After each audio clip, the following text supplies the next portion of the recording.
मैं कोई पोस्ट डालता हूँ, सारे कमेंट में जय इजराइल करने लग जाते हैं। तो मुझे ये समझ नहीं आता कि आता कहाँ से आप उनसे ज्यादा करीब तो आप इस्लाम के हो कि उसमें मेरा नाम रोहित उपाध्याय नहीं है, कुछ और है, वो एक मुस्लिम नाम है, या फिर फोटोशॉप करके वो स्कल जो मुस्लिम ये होता है वो पहना कर और वो दिखाने की कोशिश हो रही है कि भाई वो भी देखो कैसे मुसलमानों को वहां पे टाइट कर रखा है। आज हमारे स्टूडियोज में गाली गलौज हो रही है, हमारे स्टूडियोज में मारपीट हो रही है, हमारे स्टूडियोज में मतलब ऐसा क्या बचा है? मुसलमान होने की जरूरत है ये देखने के लिए, ये समझने के लिए कि भाई और तो बच्चों के साथ में, मासूम लोगों के साथ में गलत हो रहा है। और उन्होंने बॉलीवुड में बहुत पैसा पंप किया इस नैरेटिव को, ये प्रो इजराइल नैरेटिव को, जिस स्केल पर बॉम्बार्डिंग हो रही है मिस इन्फॉर्मेशन और डिसइन्फॉर्मेशन की, हमारे भाग बेहराम क्लास लाइन में पढ़ रहा हूँ, वरना मैं चबा जाऊंगा संपूर्ण मानचित्र। भूखे आदमी के लिए सब कुछ होता है भात। हमारे लेटेस्ट पॉडकास्ट के लिए हमने बात की रोहित उपाध्याय से। वो एक जर्नलिस्ट हैं, आप यूट्यूबर भी नाम दे सकते हैं उनको। इनकी खास बात ये है कि उन लोगों के लिए आवाज उठाते हैं जो सफर कर रहे होते हैं, चाहे वो गाजा के लोग हों, चाहे इंडिया में माइनॉरिटी हो, चाहे इंडिया में कोई गाँव ही क्यों ना हो। हमने बात की कैसे हमारा मीडिया बद से बदतर होते जा रहा है, एंड कैसे जो लोग यूट्यूब के थ्रू अच्छी जर्नलिज्म कर भी रहे हैं उनके लिए कैसे ये लोग मुश्किलें पैदा करते जा रहे हैं, हमारी जो लेगेसी मीडिया है वो। साथ में हमने ये भी बात की कि इंडियन लोग क्यों इजराइल को इतना सपोर्ट करते हैं, उन्हें ऐसा क्या इंसेंटिव है, क्या कोई इंसेंटिव है या सब ब्रेन वॉश्ड है,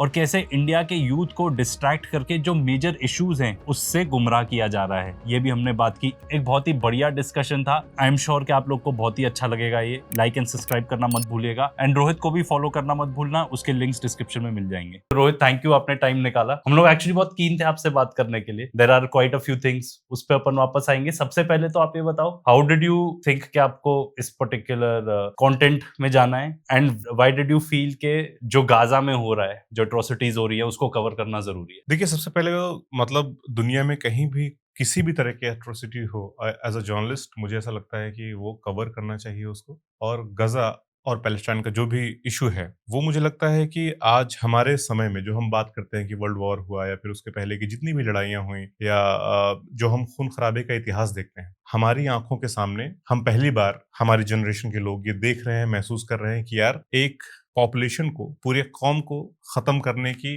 कोशिश की जा रही है, और दुनिया के सारे मुल्क खामोशी से उस चीज को देख रहे हैं। आए दिन हम ये खबरें देखते हैं कि 50,000 60,000 नंबर्स देखिए आप कितने बड़े हैं, जिसमें से ज्यादातर औरतें और बच्चे हैं, और उसको सिर्फ इस तरह से जस्टिफाई किया जाता है कि भाई चलो इतने लोगों को 7 अक्टूबर को कुछ लोगों को जो है मार दिया गया। तो हालांकि ये कहना कि भाई इन्होंने किया इसलिए हमें करें, लेकिन उसका स्केल देखो, कहीं तो रुकना होगा ना आपको।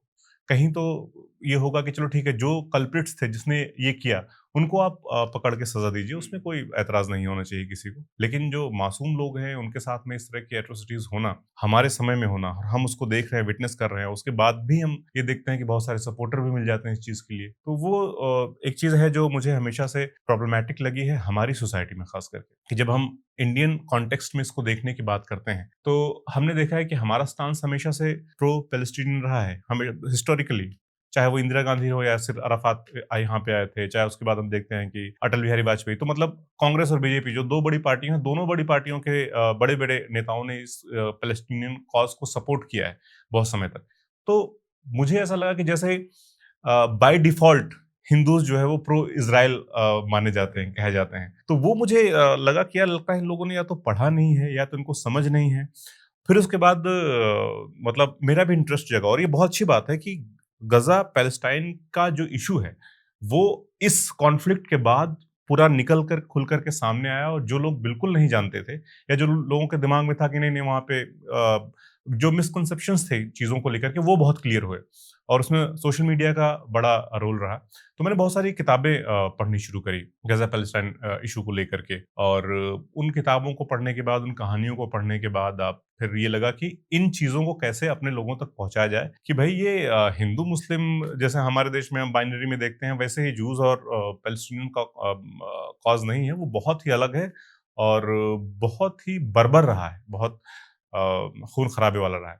तो इस वजह से मुझे ऐसा लगा कि शायद एजुकेट करना चाहिए लोगों को इस इशू के बारे में, खास करके एक क्योंकि आप मेजोरिटी कम्युनिटी से आ रहे हैं इंडिया में, तो उस पर्सपेक्टिव को भी लेते हुए, क्योंकि जो सामने वाला बंदा सोच रहा है कि चलो नहीं नहीं हम तो इजराइल को सपोर्ट करते हैं, अच्छी बात है आप सपोर्ट करते हैं, कोई दिक्कत नहीं है, लेकिन अब मैं उस चीज को समझता हूँ कि मैं भी उसी बैकग्राउंड से हूँ कि भाई जब सारे के सारे लोग आपके आसपास इजरायली सपोर्टर्स हैं, लेकिन जब आप किताबें पढ़ते हैं, जब आप हिस्ट्री देखते हैं, जब आप चीज़ों को एनालाइज करना शुरू करते हैं, तब आपको महसूस होता है कि नहीं यार, ये तो बहुत ही पेचीदा, बहुत ही उलझा हुआ मामला है। और एक कौम जो दुनिया की सबसे सताई गई कौम थी, वो अब सबसे ज़्यादा लोगों को सताने का काम कर रही है।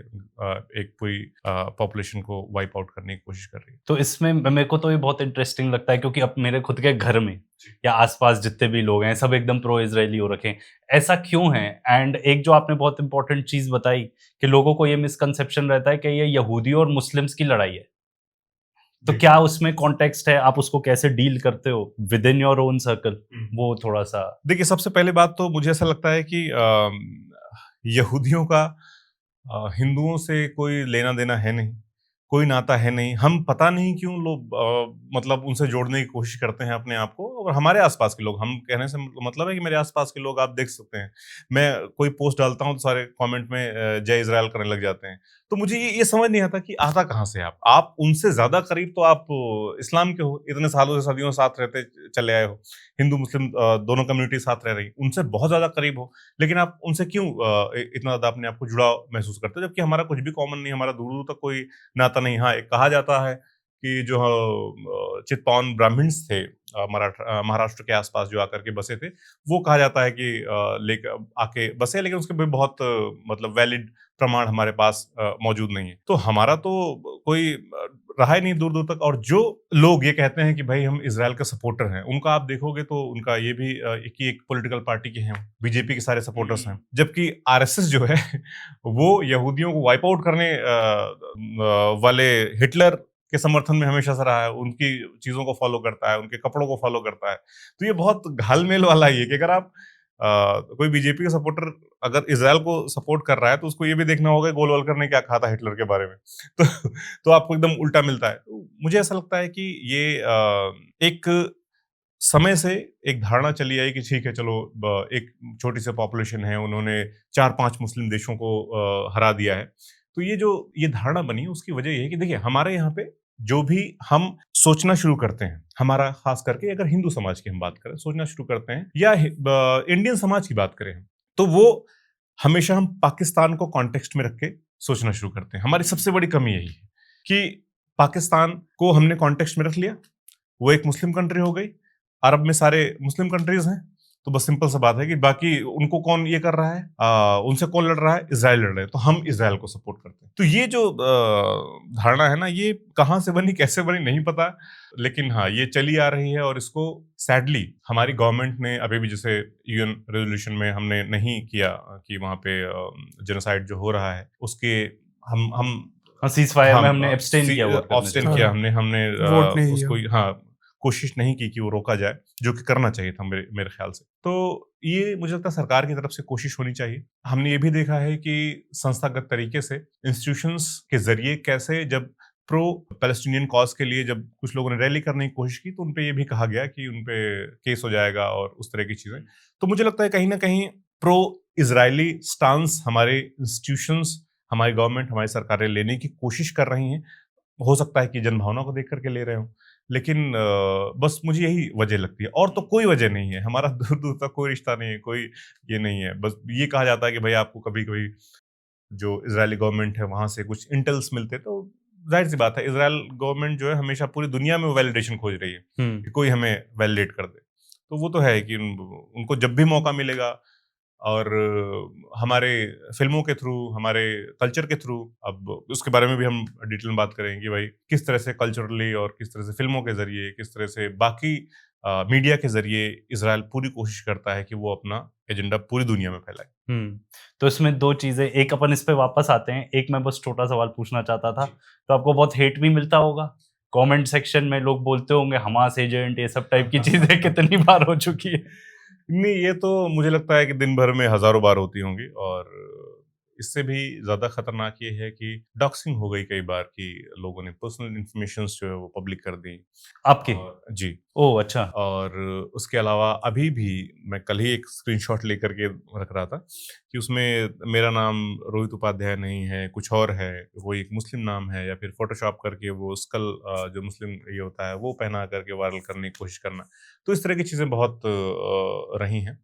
और इसके अलावा मतलब नॉट फॉर द पैलेस्टाइन और गजा, लेकिन जो बाकी माइनॉरिटीज के लिए वोकल होने के अपने अपने नुकसान भी होते हैं, किसी भी देश में हो। अगर आप पाकिस्तान में हैं, वहाँ के हिंदुओं के लिए बोल रहे हैं, तो वहाँ के जो मेजोरिटी समाज है वो आपको टारगेट करेगा।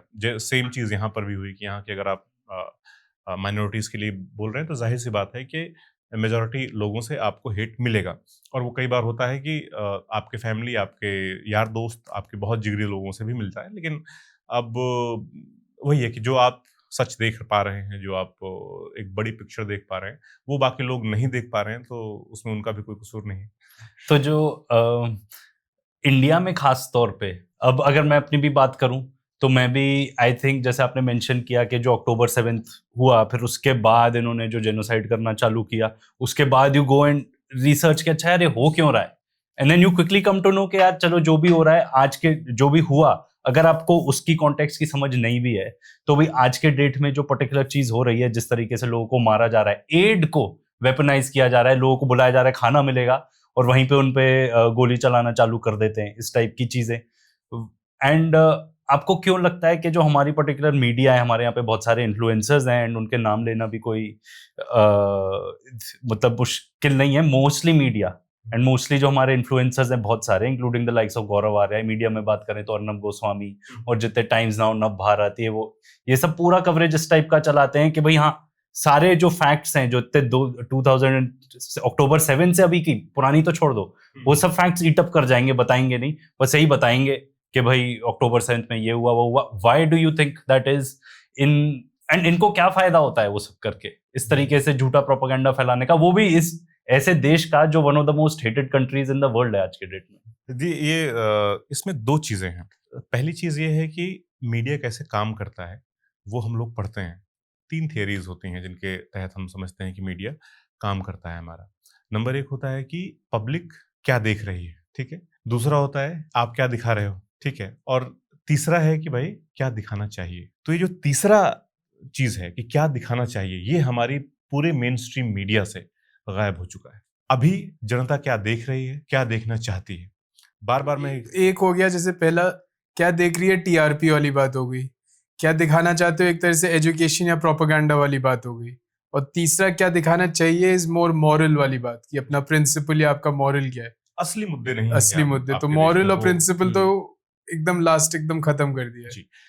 इसमें होता क्या है कि जैसे ही अब किसी ने ये बता दिया कि तैमूर की शर्ट जो है 5,000 रुपए की है, तो ज़ाहिर-सी बात है कि आपके दिमाग में आएगा कि यार इसका सैंडल कितने का होगा?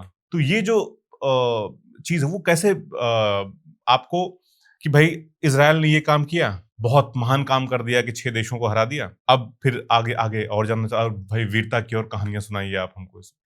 तो वही समस्या है। और दूसरा जो चीज़ है कि एक तो ये हो गया मीडिया और मोरालिटी की हम बात कर रहे हैं कि असली मुद्दे हमारे मीडिया से गायब ही हैं। कोई हमारे गरीबी पर बात नहीं कर रहा है, कोई हमारे एजुकेशन पे बात नहीं कर रहा है। अभी कल या परसों ही मैं देख रहा था कि स्विस बैंक में जो पैसा था, वो दोगुना से भी ज़्यादा हो चुका है। जो काला धन लाने की बात कर रहे थे मोदी जी, वो दोगुने से भी ज़्यादा हो गया, उसकी कोई चर्चा नहीं है। भ्रष्टाचार हर लेवल पर हम देख रहे हैं। अब की सेंट्रलाइज़्ड करप्शन देख रहे हैं हम कि पहले तो होता था कि किसी आप नेता मंत्री को देते थे, अब सीधा वो नेता मंत्री से जो है एकदम सेंट्रलाइज़्ड हो गई ये चीज़ें। तो दूसरा जो एस्पेक्ट है हमारा, वो ये है कि वेपनाइज़ेशन ऑफ अ कम्युनिटी। हमारे यहाँ पर हमने पूरा हिंदू कम्युनिटी को एक तरह से उनके दिमाग में भर दिया है कि आपकी जो अशिक्षा है, आपकी जो गरीबी है, आपके जो स्वास्थ्य खराब है, उसका सिर्फ एक वजह है कि सामने वाली कम्युनिटी, ठीक है? तो ये जो परसेप्शन ये ऐसे नहीं बनता है, ये बहुत तरीके से डिज़ाइन होता है। जैसे मैं आपसे अब ये कहूँगा कि भाई साहब ये हमारे शाहिद भाई हैं, आप इनको पीटिए। आप नहीं पीटोगे उनको। लेकिन जैसे ही मैं ये कहूँगा कि शाहिद भाई को अगर आपने नहीं पीटा, तो कल को आपकी बेटियों को उठा ले जाएँगे, उनके साथ लव जिहाद करेंगे, तब आप पिटने को राज़ी हो जाओगे। तो इस तरह से जो वेपनाइज़ेशन है ना एक कम्युनिटी का, एक लोगों का, वो बहुत ही खतरनाक है। अब यहाँ पर प्रो इज़राइल स्टांस लेने की हमारे पास कोई वजह नहीं है। हमारा कोई उनके साथ में कि ऐसा ही कोई हमारा रूट जा रहा है उनकी तरफ से, वो रोक लेंगे वो। हाँ, जो हमारे टेक्नोलॉजी के जो एक्सचेंजेस हैं वो हैं, वो उसको मैं नकार नहीं रहा हूँ। लेकिन बाकी उस तरह से ऐसा कुछ नहीं कि आपके सर्वाइवल पर आपको दिक्कत आ जाएगी या फिर आपके बॉर्डर पर आपको समस्याएँ आ जाएगी अगर आप इज़राइल के साथ ये नहीं करते हो तो। उनके साथ दोस्ती नहीं रखते हो तो और कोई वजह नहीं है, सिर्फ एक यही वजह है कि एक ऐसी कम्युनिटी को वो हेट करता है और आप भी आपकी जो सरकार है वो भी कोशिश कर रही है कि आप उसी कम्युनिटी से हेट करो और उसी का एजेंडा बढ़िया से ब्लेंड करके और वो दिखाने की कोशिश हो रही है कि भाई वो भी देखो कैसे मुसलमानों को वहां पे टाइट कर रखा है, तो हम लोग भी उनसे प्रेरणा ले सकते हैं, इजराइल जैसा बनेंगे और उस तरह की क्या बोलते हैं, हमने तो देखा भी था कि वो बड़ा वायरल हुआ था यहूदी यादव यहूदी वो तो बहुत ही क्लासिक था, मतलब कितना चू बनाओगे लोगों का, मतलब मेरे दुश्मन का दुश्मन मेरा दोस्त, बस एक ही लॉजिक है इसमें और कोई लॉजिक ये नहीं। भी और नहीं है, दुश्मन भी मतलब नकली complete नहीं दुश्मन, होता मतलब logic। बनाया हाँ, कह बनावटी सकते हैं दुश्मन। मोटा-मोटी कि हम दो लोग जो है एक ही कम्युनिटी से हेट हाँ। करने की कोशिश कर रहे हैं। तो इसमें एक और अभी जो करंट सिचुएशन है, जो स्पेशली इजराइल ने अटैक किया ईरान को, वो भी स्पेशली जब पीस टॉक्स चल रही, न्यूक्लियर टॉक्स चल रही थी, आई थिंक अगले ही दिन या 2 दिन में ही नेक्स्ट टॉक्स होने वाली थी, कंप्लीटली कॉट ऑफ गार्ड। तो मैं तो ये भी हैरान था कि मीडिया ने उसको कैसे कवर किया। मतलब आप वो जो मैं भी उसके अच्छे से प्रोनाउंसिएशन नहीं जानता हूँ, जहाँ पे उनके न्यूक्लियर फैसिलिटीज हैं, फोदो करके शायद एक है, तो उसको हाँ फोड़ दो करके बता रहे हैं, एंड इतने कैजुअली बात कर रहे हैं कि न्यूक्लियर रेडिएशन तो लीक हो गया, अब ईरान के जो लोग हैं ये वो बेवकूफ हो, ये तो समझ लो तुमको भी अफेक्ट करेगा, और आप तो मीडिया से ही बिलोंग करते हो, तो आपको फ्रस्ट्रेशन नहीं होती ये सब देख के मतलब व्हाट आर दे डूइंग? एक तो ये, दूसरा कहीं इंडिया की फॉरेन पॉलिसी ये तो है नहीं कि हाँ we are with Israel and against Iran, और आपने ईरान को ही एकदम एनिमी बना दिया। एंड एक वो भी एपिसोड हुआ था जब गौरव आर्या ने, जो वहाँ के फॉरेन मिनिस्टर है, उनको पिग बोल दिया था अपने वीडियो में, और फिर उसने अपोलोजाइज भी नहीं किया उसके लिए, फिर रायता समेटना पड़ा। अभी ध्रुव राठी ने भी उसको रिसेंटली कवर ही किया था ये पर्टिकुलर इंसिडेंट को। तो what are your thoughts on that, given कि आप तो एकदम जर्नलिज्म। ये कितनी गलत बात है कि आपके पीस टॉक्स चल रहे हैं देशों के साथ में, आप लोग एक कंक्लूजन पर आने की कोशिश कर रहे हैं टेबल पर बैठ करके शांति के साथ में, और जब ये आपकी बात होने वाली है उसके 2 दिन पहले उस बातचीत को बर्बाद करने के लिए, पूरे बहस को खराब करने के लिए इजराइल ने अटैक कर दिया ईरान पर। ये कितनी गलत बात है बताइए कि आपने पीस टॉक्स तोड़ दी, आपने ही सबसे पहले जाकर के किसी एक देश के अंदर घुस करके वहां पर हमला किया, उनकी चीजों को तोड़फोड़ मचाई। ये पहली बार नहीं किया इजराइल ने। इजराइल चाहता ही नहीं है कि ईरान और अमेरिका के बीच में शांति हो सके। आपको याद होगा कि जो ओबामा ने ईरान के साथ न्यूक्लियर डील की थी, उसको तोड़वाने के लिए ही ट्रंप को ले आए थे एआई पैक वाले, जो संस्था इजरायलियों की है, वो फॉरेन पॉलिसी को इन्फ्लुएंस करती है अमेरिका में। तो उन लोगों ने पूरी जान लगा दी ट्रंप को पावर में लाने के लिए, ट्रंप को पावर में ले आए, और उसके बाद फिर वो डील तुड़वा दी, न्यूक्लियर डील। रजिस्टर्ड भी नहीं है अभी, जो टकर कार्लसन के साथ जो पॉडकास्ट हो रहा है उसमें वही सामने आया, as a foreign agency, foreign agency की तरह you have to be registered to represent foreign interest, जो वो रजिस्टर भी नहीं कर रहे हो। तो अब उसमें क्या है कि जैसे ही ट्रंप को ले आए डील टूट गई। अब उसके भाई, अब डील टूट गई तो टूट गई, अब तो ईरान अपने मन का करेगा। अब तक जब तक तुम्हारे पास में एक ये था कि चलो ठीक है, हम नहीं अपना यूरेनियम ये कर रहे हैं, एनरिच कर रहे हैं, आप छोड़ दो, हम कुछ नहीं कर रहे हैं, आप कुछ नहीं कर रहे हो, हम भी पीसफुली रह रहे हैं, अभी पीसफुली रह रहे हैं। लेकिन इजराइल ने जानबूझ करके उस डील को तोड़वाया, ट्रंप को ले आए। ट्रंप ने फिर उसके बाद सारी चीजें शुरू हुई, फिर 7 अक्टूबर को इधर से ये हुआ, और फिर अब उसके बाद देख ही रहे हैं कि किस तरह से वाइप आउट चल रहा है। इजरायलियों के पास में अब दोबारा से ट्रंप आ गए हैं, तो जाहिर सी बात है कि वो शिफ्ट होना ही था। जो रशिया यूक्रेन था उसको जल्दी से जल्दी वाइंड अप करना चाहता है ट्रंप, और उनका पूरा फोकस ये है कि कैसे गाजा को साफ करना है, गाजा पे कॉलोनी बनानी है, और कैसे ईरान को टाइट करना है, और ये नहीं करने देना, तेल खींच के और रखना है, और नेचुरल गैस वहां पे रेवोल्यूशन लाना है, उनके हिसाब से रेवोल्यूशन है। तो ये इन दोनों चीजों में आप ये देखिए कि अमेरिका जो करना चाहता है, ये बहुत कम लोग कहते हैं कि नहीं यार ये ना इजराइल करवा रहा है। इजराइल नहीं करवा रहा है। कई बार आप देखोगे कि वो अमेरिका चाहता है करना, लेकिन वो खुद नहीं करता है, वो इजराइल को आगे कर देता है। बहुत सिंपल सी बात है। और बिना अमेरिका की मर्जी की वो पहिया नहीं हिला सकते हैं। जेट उड़ाने के बाद दूर की बात है। अमेरिका जो चाहता है, अमेरिका का प्लान यही है कि उसका अभी सेंट्रल एशिया में और जो वेस्ट एशिया में इधर इन्फ्लुएंस कुछ रहा नहीं है खास। उसकी पूरी कोशिश है कि यार इसको रशिया का भी सपोर्ट मिल रहा है, चाइना का भी सपोर्ट मिल रहा है, और आने वाले वक्त में हो सकता है कि इस ईरान जो है उसके अमेरिका के विरोधियों को भी जगह देना शुरू कर देगा। और एक बार अगर न्यूक्लियर पावर हो गया तो फिर तो पूरा खत्म ही है। अमेरिका का पूरे मिडिल ईस्ट में जो दबदबा है वो तो सऊदी और सब जगह इतने सारे बेस बना रखे हैं, सारे निशाने पे आ जी। सऊदी अरेबिया है या फिर बाकी जो ताकतवर मुल्क हैं, चाहे वो टर्की हो गया या सऊदी अरेबिया, ये भी नहीं चाहते हैं कि ईरान जो है वो बड़ा भाई बन जाए। अगेन वो शिया सुन्नी वाला भी कॉन्फ्लिक्ट है, बाकी चीज उनकी अपनी अदावतें हैं। तो सिंपल सी बात यह है कि अमेरिका बिल्कुल नहीं चाहता है कि वो अपना होल्ड फिलहाल जो पावर है, एनर्जी है, वहां से शिफ्ट होने दे। उसके लिए पूरा जितना मर्जी इजराइल को एक्सप्लॉइट कर रहा है कि भाई तुम्हें जो फ्री हैंड दे रखा है, जो तुम्हें करना है वो करो, बस मुझे मेरा दबदबा यहां से खत्म नहीं होना चाहिए। और वही पूरी कोशिश है। अब आते हैं अपने कॉन्टेक्स्ट पर कि ईरान हमारे लिए एज एन इंडियन, इंडिया के लिए कितना जरूरी है। हमने देखा है कि चाइना जो है बेल्ट एंड रोड इनिशिएटिव के जरिए पूरे मिडिल ईस्ट में फैला हुआ है, यूरोप तक फैला हुआ है, इधर पूरा कोशिश कर रहा है कि आपको म्यांमार, इधर आप देखिए पाकिस्तान तक ग्वादर एयरपोर्ट है, पोर्ट है, और चाइना बड़ी मुश्किल से हमने श्रीलंका को बचाया है कि भाई चाइना को वहां से धीरे धीरे पुश किया है। वो वहां घुस गया था, बवाल किया उसने पूरा, और हमारे खिलाफ काम करने लग गया था। हमें पाकिस्तान की जहाजों को वो अपने यहाँ से गुजरने देने लग गया था। वो तो सारी चीजें जो है ना, वो हमारे अगेंस्ट जा रही थी। किसी तरह से हमने श्रीलंका को जो पूरा एकदम वो केओस मचा हुआ, उसके बाद हमने बचाया, ले आए कि चलो ठीक है। अब वो थोड़ा थोड़ा सा श्रीलंका प्रो इंडिया होने अभी लग गया कि भाई बांग्लादेश के हाँ, पीछे पड़े। बड़ा भाई छोटा भाई। बांग्लादेश को उधर से म्यांमार से लेकर के बांग्लादेश तक जोड़ने की कोशिश है चाइना की। तो अब इसमें इंडिया क्या करेगा? इंडिया का के लिए सबसे बड़ा सिरदर्द क्या था जब तालिबान गवर्नमेंट में? सबसे बड़ा सिरदर्द तालिबान ही था कि अगर पाकिस्तान और तालिबान दोनों मिलकर के पुश करेंगे इन्फिल्ट्रेशन कश्मीर में, तो बहुत मुश्किल हो जाएगा इंडिया के लिए ये करना, विद अमेरिकन वेपन्स बहुत मुश्किल हो जाता। लेकिन यहां पर अच्छी चीज ये रही कि पाकिस्तान और अफगानिस्तान की खुद ही नहीं बनी। मैं इसको ये नहीं कहता हूं कि इंडिया की बहुत सी फॉरेन पॉलिसी रही, वो खुद ही उनकी नहीं बनी।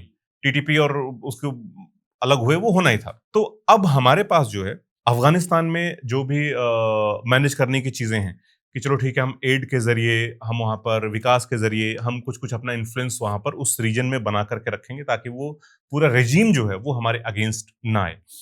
तो उसके लिए क्या, अब पूरी तरह से जो सप्लाई है, जो समंदर वाली सप्लाई है, अगर आप देखोगे तो वो जाती है आपके जो चमन बॉर्डर वगैरह हैं पाकिस्तान और अफगानिस्तान के, सारा का सारा वो जाता है पाकिस्तान के थ्रू। अभी अफगानिस्तान के पास और कोई रूट नहीं है जहां से उनके पास समंदर की जो पूरी दुनिया का जो है वो एक्सेस, पोर्ट का एक्सेस जो है उनके पास कोई रास्ता नहीं है। सिर्फ और सिर्फ पूरी तरह से वो डिपेंडेंट है पाकिस्तान के ऊपर फॉरेन गुड्स के लिए। अब यहाँ पर इंडिया ने जो रास्ता निकाला वो था कि हम ऐसा करते हैं कि चाबार पे अपना एक पोर्ट बनाते हैं, वहां से फिर हम सप्लाई करना शुरू करेंगे अफगानिस्तान के अंदर, ईरान के अंदर भी, अफगानिस्तान के अंदर हमारा भी ट्रेड होगा, और पूरा हमारा एक्सेस आप देखो कि यहां से लेकर के पूरा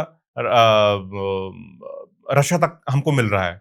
यहाँ से पूरा सेंट्रल एशिया और उधर चले जाएगा, सेंट्रल एशिया लेकर के वो पूरा, और उसके बाद साथ साथ में हमारा पूरा यूरोप तक भी कनेक्शन मिल रहा है। तो भाई साहब आप ये बताइए कि इतनी हमारे पास सिर्फ और सिर्फ चाबहार पोर्ट ही है जिसके जरिए हम इन्फ्लुएंस अपना डाल सकते हैं अफगानिस्तान में।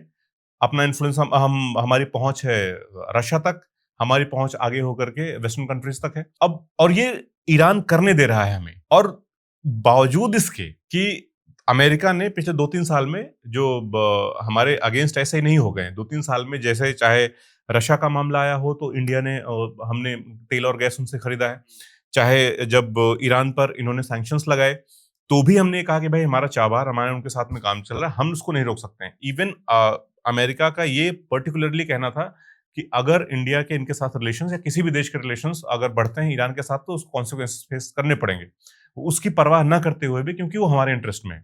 तो और ईरान भी हमारे साथ खड़ा है कि भाई ठीक है, उसको क्या है, उसके पास दुनिया का दूसरा सबसे ज्यादा गैस रिजर्व है, हमारा ही फायदा है, तेल रिजर्व है, हमको सस्ते मिलता है, या अगर चीजें अगर सैंक्शंस हटे तो हमको और फायदा होगा उसका। तो ये सब जो चीजें हैं ना, उसको इग्नोर करके आप खाली इजराइल का राग अलापे जा रहे हैं सिर्फ कि उस फलाने युद्ध में उसने हमें इंटेल दे दिया था। ये बहुत ही फर्जी और देश विरोधी बातें हैं, ये मैं कहूंगा कि कहीं से भी ये देश हित में नहीं है हमारे कि हम दूसरे के फटे में जाकर टांग अड़ाए। और किसकी आप बात कर रहे हो? इजराइल माने अमेरिका, सिंपल सा समझिए, इजराइल माने अमेरिका। अमेरिका जाकर उसकी आप तरफदारी कर रहे हो जो मुनीर के साथ डिनर कर रहा है, आसिम मुनीर के साथ जो आदमी डिनर कर रहा है उसकी आप तरफदारी कर रहे हो, उसके साथ में आप खड़े हो गए। तो फिर मतलब, और जो चाहता है कि नेचुरल गैस और तेल के भाव बढ़े, क्योंकि उनकी खुद की नेचुरल गैस शेल से बनाते इतनी महंगी पड़ती है। बिल्कुल। तो कंट्रोल ही करना चाहते हैं, ये और कोई सस्ती ना बेचे तभी तो हमारा बिकेगा। बिल्कुल, बिल्कुल।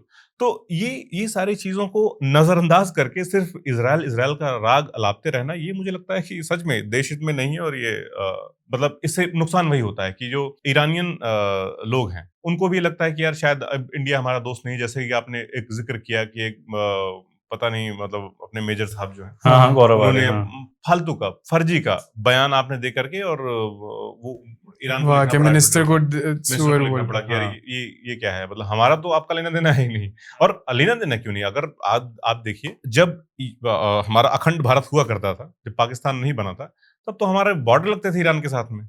हमारे कल्चर में सिमिलैरिटीज हैं, हमारे खान पान में, हमारे बहुत सारी चीजों में आपको सिमिलैरिटीज मिलेंगी। तो हम तो ईरान के ज्यादा करीब हैं इसराइल के बजाय। तो ये मुझे लगता है कि थोड़ा सा सोचने की जरूरत है लोगों को कि आपके जो दुश्मन है, आपके दुश्मन नहीं, मतलब आपको जो दुश्मन दिखाया जा रहा है वो असली दुश्मन नहीं है एक्चुअली में।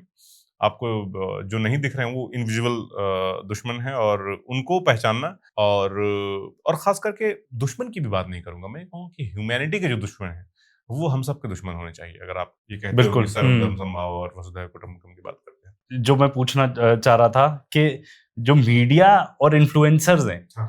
क्या इनमें इतनी अकल नहीं है कि भाई फॉरेन पॉलिसी चलने दो, अपनी टांग मत अड़ाओ, आप मीडिया हो, आप अपना काम करो। वहां पे ईरान में अगर बम बरस रहे हैं तो आप उसको खुशी मना रहे हो। अब उस टाइम पे इनफैक्ट हम तो बहुत ही ज्यादा इरिटेटेड थे इस बात से कि नॉर्मली हम मीडिया वगैरह को छूते नहीं है, बट उनके ऊपर भी एक वीडियो बनाना पड़ा, and I have seen you have also done, कि भाई ऑपरेशन सिंदूर के टाइम पे जो उनका बिहेवियर था, मतलब आई बिलीव उससे ज्यादा शर्मनाक बात शायद ही हुई हो ड्यूरिंग दैट टाइम, जो मीडिया ने अपना चेहरा दिखाया।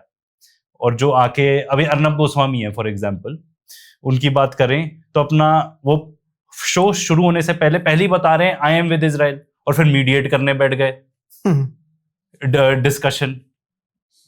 तो मतलब उसमें बारे में क्या, they should stay away from this, मतलब मीडिया का काम है नहीं है।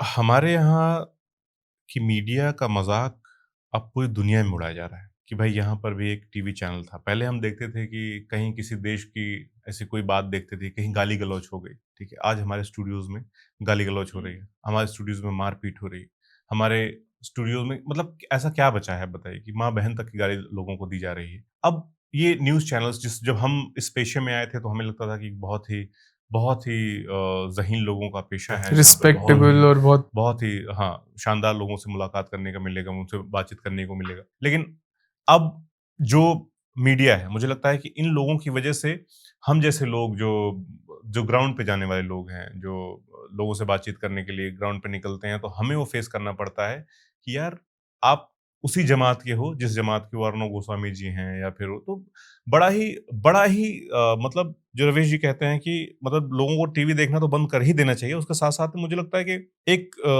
टीवी ने अपनी पूरी तरह से जो क्रेडिबिलिटी है वो खो दी है लोगों के बीच में। और एज़ अ जर्नलिस्ट मैं आपको बताऊँ कि ये बहुत ही घटिया काम है, और कि आप जो है एकदम परसेप्शन बना करके बैठे हुए हो कि भाई मैं किसी के साथ हूँ, इज़राइल के साथ हूँ, या फिर किसी के साथ हूँ। मैं भी ये नहीं कहता हूँ कि मैं इज़राइल के अगेंस्ट हूँ। भाई मैं, सिंपल सी ये बात है कि किसी भी चीज़ का, किसी भी इवेंट का आप कैसे ये करोगे, आकलन कैसे करोगे कि ये सही है या गलत है, अनटिल अनलेस ये आपको बॉदर करना शुरू कर दे। बच्चों की मौत, इंसानों की मौत, मासूम लोगों की। मैं ये नहीं कह रहा हूँ कि हमास का कोई अगर ऑपरेटिव है, कोई आतंकवादी है, या कोई लड़ाका है, तो उसको आप मारिए, मुझे उससे कोई एतराज़ नहीं होगा। वो हो सकता है कि आपके जंग का हिस्सा हो, लेकिन औरतें, बच्चे, इस चीज़ को आप कैसे जस्टिफ़ाई करोगे? कैसे आप कह सकते हो कि ये चीज़ सही है?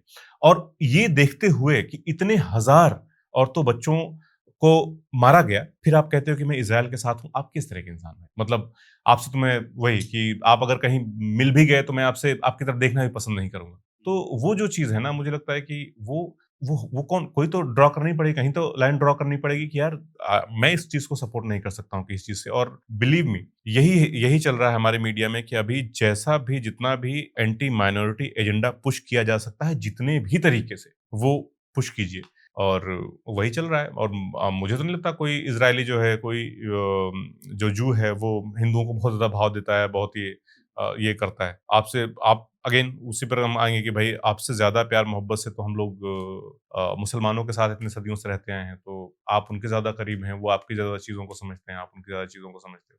तो ये बहुत, और एक चीज़ आपने भी देखा होगा कि जैसे ही हम इसकी बात करते हैं, इज़राइल पैलेस्टाइन के कॉन्टेक्स्ट में अगर हम बात करें, तो जैसे ही हम ये बात करना शुरू करते हैं कि यार वहाँ पे गज़ा में लोगों के साथ में गलत हो रहा है, तो तू क्यों उनका चौधरी बन रहा है, तू वहाँ चला जा, ठीक है, तू उनसे तू तू भी क्या मुसलमान है? तो ये समस्या ये है कि भाई क्या एक मुझे मुसलमान होने की ज़रूरत है ये देखने के लिए, ये समझने के लिए कि भाई औरतों बच्चों के साथ में, वहाँ पे मासूम लोगों के साथ में गलत हो रहा है। तो ये जो चीज़ है ना, ये अब मैं लोगों को कई बार समझाने के लिए कहता हूँ कि आप ये बताओ कि कोई भी हिंदू नाम आप सुनते हो, तुलसी गबार्ड, कि वहाँ की मिनिस्ट्री में है, वहाँ सांसद बन गई हैं, ठीक है? आपको कैसा लगता है?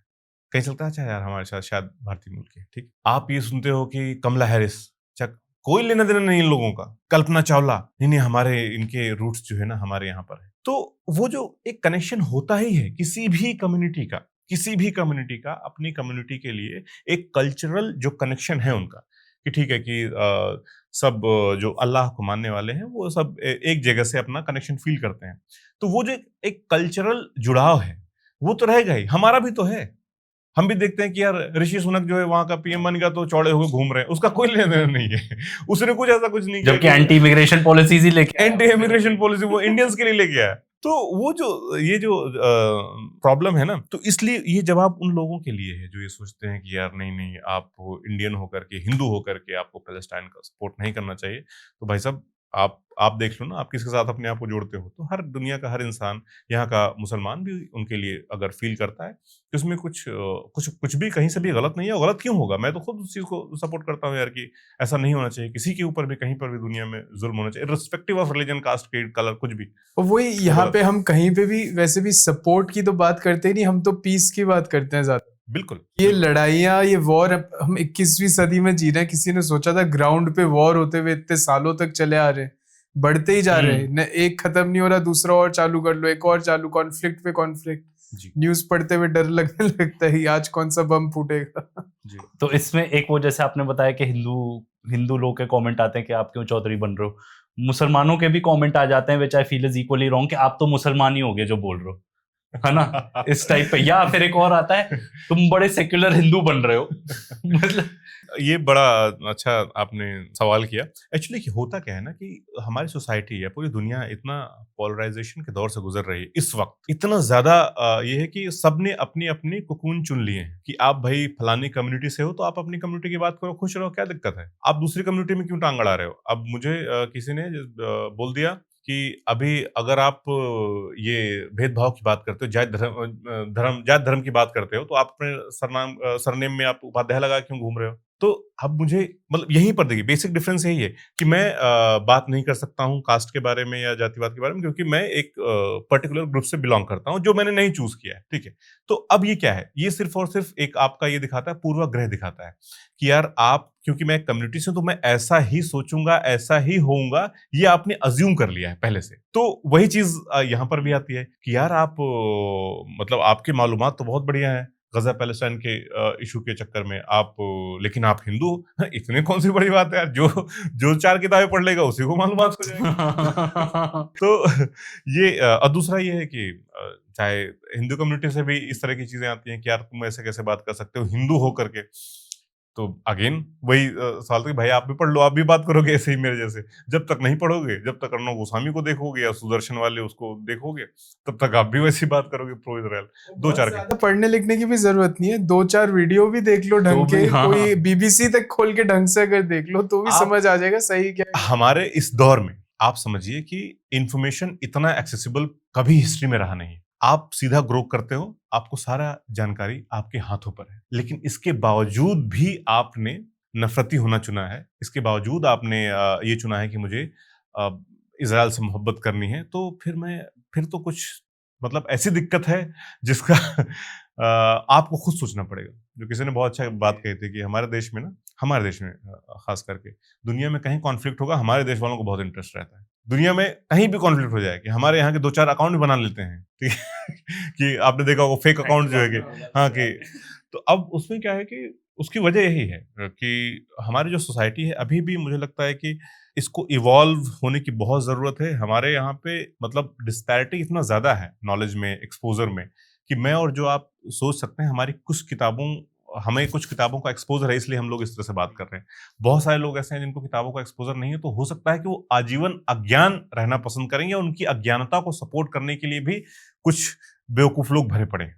ये समस्या है कि हर बेवकूफ का वैलिडेशन आज मिलने लग गया है, और वो हमारे लिए मतलब as a society, as a country, ये हमारा बहुत बड़ा फेलियर है। एक काफी इंटरेस्टिंग चीज मैंने देखी थी, जो वो है ना, जो इजिप्शियन कॉमेडियन है, अमेरिकन इजिप्शियन, क्या नाम नहीं मुझे ध्यान आ रहा, तो वो पियर्स मॉर्गन के शो पे थे, एंड तो वो बता रहे थे कि भाई इजराइल की रियलिटी अब सबके सामने है, वो जो भी कर रहे हैं, आप भले ही जितने पॉलिटिशियंस को खरीद लो, आप जितनी इंडियन अकाउंट्स बना लो पेड उनसे कुछ पोस्ट डलवाने के, एवरीवन नोज। तो ये इनफैक्ट आपने बहुत अच्छी पॉइंट ब्रिंग अप किया कि जो हमारे देश के ट्रोलर्स हैं, जो सॉर्ट ऑफ पेड अकाउंट्स हैं, जो सॉर्ट ऑफ ब्रेन वॉश्ड खुद भी होंगे या मे बी पैसे के लिए कर रहे हैं, ये कितना हार्म पहुंचा रहे हैं हमारे सोसाइटी को, क्योंकि ये कुछ चीजों में ऑपरेशन सिंदूर के दौरान तो बहुत क्लियर आ गया। अब फॉर एग्जांपल जो विक्रम मिस्त्री हैं, कितने बढ़िया से उन्होंने हमको पूरी इंफॉर्मेशन पहुंचाई, एंड आपने क्या किया, उनके फैमिली तक को नहीं छोड़ा, जो एक फॉरेन सेक्रेटरी हैं हमारे देश के। तो मतलब ये किस हद तक जा चुकी है। मतलब मुझे तो कभी कभार हम आपस में डिस्कस करते हैं तो हमें बताते हैं कि मे बी ये तो फ्रैंकेनस्टाइन है, अब ये जीनी आउट ऑफ द बॉटल है, अब ये किसी के कंट्रोल में नहीं है, मतलब ये किसी को भी ध्वस्त कर सकता है। ये जो बिल्कुल सही कहा आपने, ये भस्मासुर इन्हीं लोगों का तैयार किया हुआ है। और इससे एक चीज और आपको पता चलती है कि ये जो हमारा समाज है वो पकौड़ा बेचने से ज्यादा काबिल है। बस समस्या ये है कि आप उसके एनर्जी को सही जगह से चैनलाइज नहीं कर रहे हो, सही जगह पर उसका इस्तेमाल नहीं कर रहे हो। और आपने उनको बनाया क्या, आपने उनको आईटी सेल बनाया। अब पहले तो हमें आईटी सेल जो लोग थे, क्या ऐसा कुछ होता भी होगा? अब हम देख रहे हैं कि पूरे बड़े बड़े ऑफिसेज हैं जिसमें हजारों की संख्या में लोग काम कर रहे हैं, और वाकई में उनको 10 रुपए, 5 रुपए, 2 रुपए ट्वीट पर मिलते क्लिक हैं, पर ट्वीट मिलते हैं। ये सच बात है। ठीक है। तो अब इतनी ज्यादा बेरोजगारी है हमारे देश में, लेकिन बेरोजगारी के बारे में बात नहीं करना है किसी को। तो अब बेरोजगारी के बारे में बात नहीं करना, तो बात किस चीज की होगी? इसी तरह से इजराइल, कितने सारे ऐसे अकाउंट हैं जो हमारे इंडिया से चल रहे हैं, जो लगता है कि इजरायली हैं पूरा से एकदम से, कितने सारे एक्सपोज भी हुए अभी रिसेंटली।